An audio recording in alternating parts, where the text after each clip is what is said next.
Hello and welcome to a slightly different review angle of the Behringer Rhythm Designer RD-8. After watching a lot of reviews and reading a lot of articles, I came to the conclusion that some of the things that I would have been interested in were not really covered, and so I just wanted to give an additional view on this machine that maybe has not been really mentioned in other reviews. First of all, let's come to the build. Of course, this thing is very sturdy. It's very heavy. In a way, it gives a good impression. However, the only thing that is really metal here is the rear, the bottom plate, and there's also some pretty good rubber feet. However, everything else is plastic, and that means that basically we have plastic on the side cheeks, but we also have plastic on the top. This whole thing, this whole cover is actually plastic. Yeah, and these cheeks, these end cheeks, are slightly, how should I say, they're very cheapish. They're very thin and flimsy somehow. Now, it's not a big deal in the end. The machine costs what it costs, but just the overall feel when you look at it for the first time and you have it in your hands, I have to say I was a bit disappointed, really. The other thing that I noticed, also these buttons, they are really wobbly and they have a very, very loud click. It's not a very comfortable way to play them. Of course, I'm a bit biased because I have the sequential OB6, which has the same kind of buttons, and they are much, much more sturdy and quiet and well built. Obviously, it's a completely different price category, so it would be unfair to compare. But considering that you're going to use these buttons most of all, it's a bit sad that Behringer didn't want to invest a tiny little bit more to make buttons that don't just feel like some plastic toy. Behringer's own VC340 uses exactly the same ones.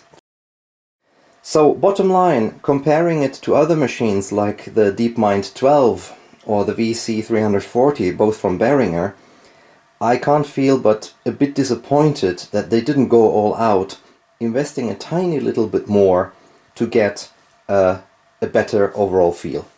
Another issue is this really, really flimsy external power wall wart. I don't know what they were thinking. This is a huge box, and it has something like this. If you have a Korg Volca, if you have the Roland Boutiques, sure, they are as big as the wall wart, so I understand that you need some external power plug, but in this box, this one is really tiny. I understand, of course, Behringer's point, because these wall warts need to be tested and certified only once, and then you can use them on a lot of products, as opposed to built-in power converters that then need to be probably certified every single time, so it's going to be more expensive. It's not even the argument that you use different wall warts for different countries, because this one is actually 110 to 240 volts. And additionally, the top can be removed, so you will get a different plug but for every market, but the actual wall wart is going to be the same. Why don't I like these? Well, mostly because it's really hard to fit these in a rack. Especially if you have a power strip, it's a bit annoying. At the very least they could have done is to use maybe the same approach like some other manufacturers, that you have the converter in the middle, but you have two cables, one the main power cable and the other one the cable that goes to the machine, so that then this box here can be put somewhere in the rack, but it's not clogging the actual power plug. But yeah, matter of taste, I guess, horses for courses. I'm not happy with the external power supply, but what can you do? If this is necessary to meet the price point, then I guess it's fine. But it's a bit, all in all, just gives the feel that Behringer was really, really trying to match a price here, and that was the main reason why so many corners were cut.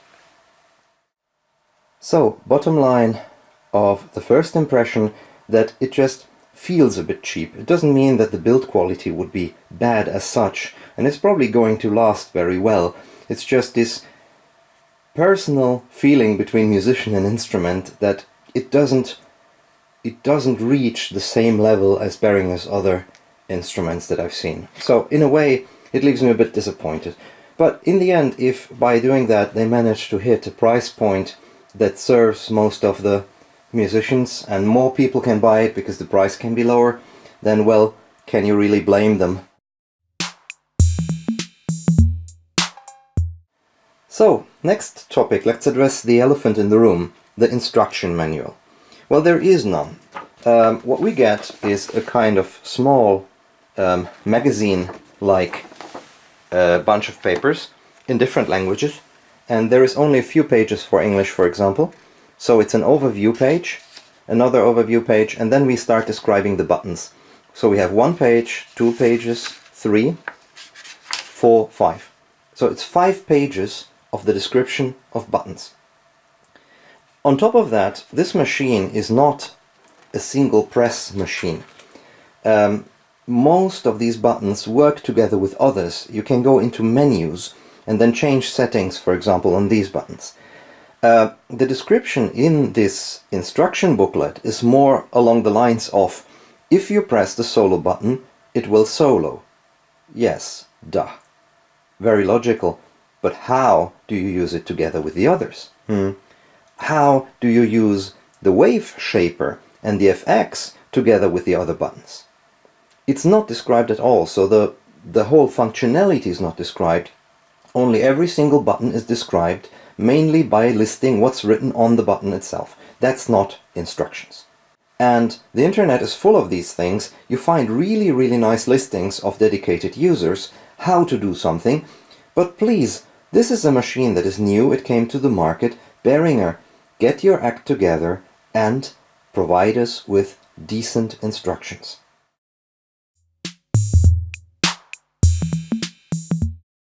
Then let's come to the last point, and this is not really a criticism about this machine as such, rather a general musing about what the target market for this one is going to be. This machine has single outputs for each and every one of the instruments, and then there is one mono sum where you can get a mix of all of them.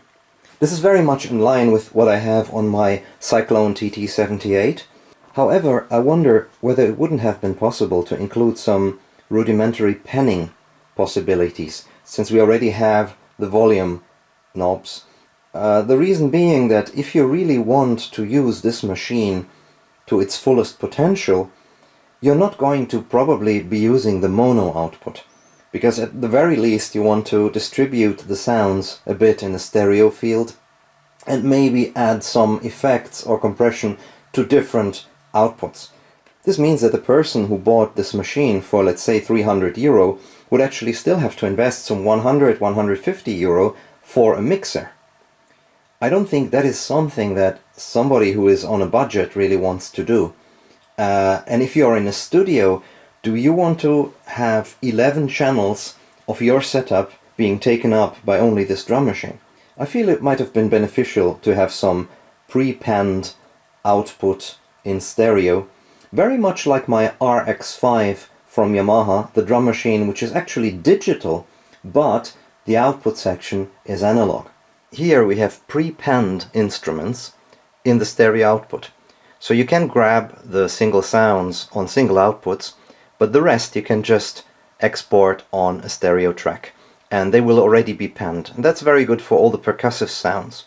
So if you want to use single outputs on this machine, you either have to have an interface which has a lot of inputs, or you need a mixer, or then you have to record one by one into your digital audio workstation, which in my opinion is a bit too much work. I think it would have been really, really nice to have a function to do a rough mix down of some of the channels.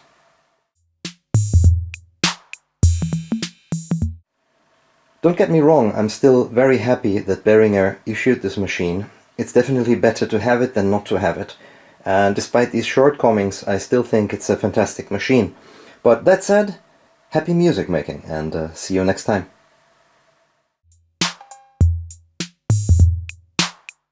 Actually, what was really funny, on the pictures and on the videos I saw, this yellow always struck me as some kind of a pastel yellow, but actually in real life it's more like a fluorescent curry yellow. Quite funny actually, and maybe that is how the original was.